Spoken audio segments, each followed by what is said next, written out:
जी रोकने को लेकर कन्हैया कुमार भी यात्रा कर रहे हैं, क्या कांग्रेस को फायदा होगा? देखिए, जन स्वराज की ताकत देखिए कि आप लोग इतने दिन से पत्रकारिता कर रहे हैं, क्या कभी चुनाव से पहले पलायन कभी मुद्दा बना है?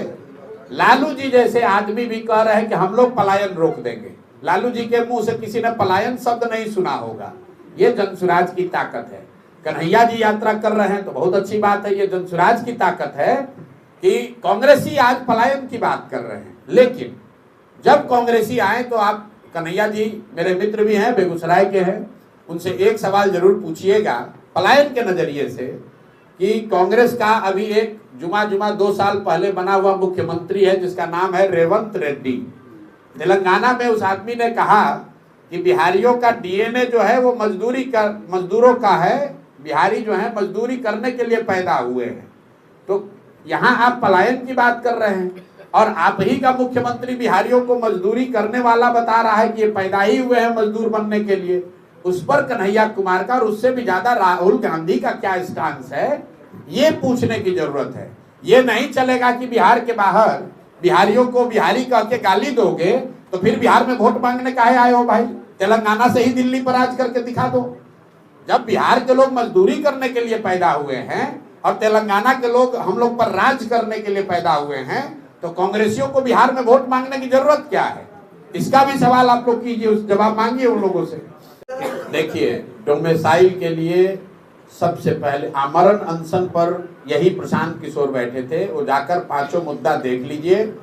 यहाँ के बेरोजगारों को बेरोजगारी भत्ता जिसका वादा 2015 में नीतीश जी के 7 निश्चय का पहला निश्चय के तौर पर किया गया था, ये इसके लिए आमरण अनशन पर हम लोग बैठे थे। डोमिसाइल नीति लागू हो उसके लिए हम लोगों ने अनशन करा था।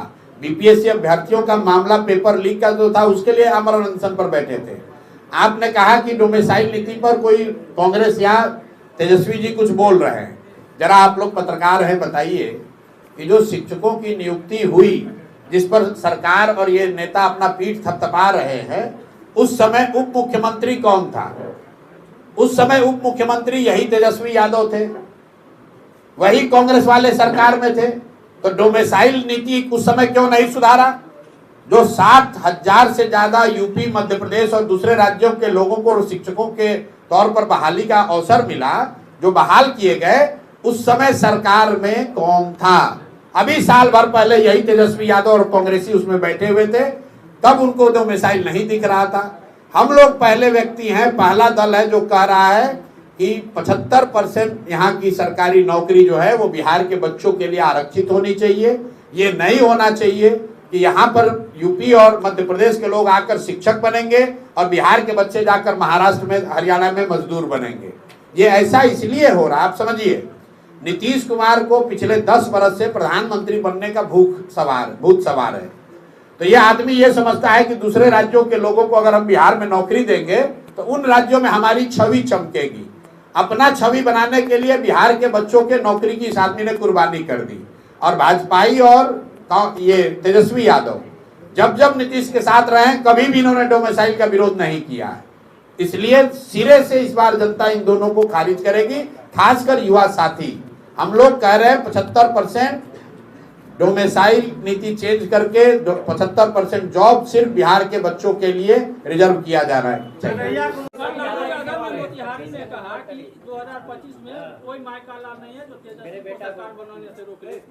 भाई लालू जी कह रहे कोई माई का लाल नहीं है, तो लालू जी के नजर में तो बिहार में एक ही लाल है जिसका नाम है तेजस्वी यादव। बिहार के 13 करोड़ के 13 करोड़ लोगों की तो चिंता उनको है नहीं। लालू जी तो बस अपना ही परिवार और 5 गो उनके बाल बच्चे, इसके आगे न कभी सोच सकते हैं। तो उनको कैसे दिखेगा कि बिहार में दूसरा और कौन है?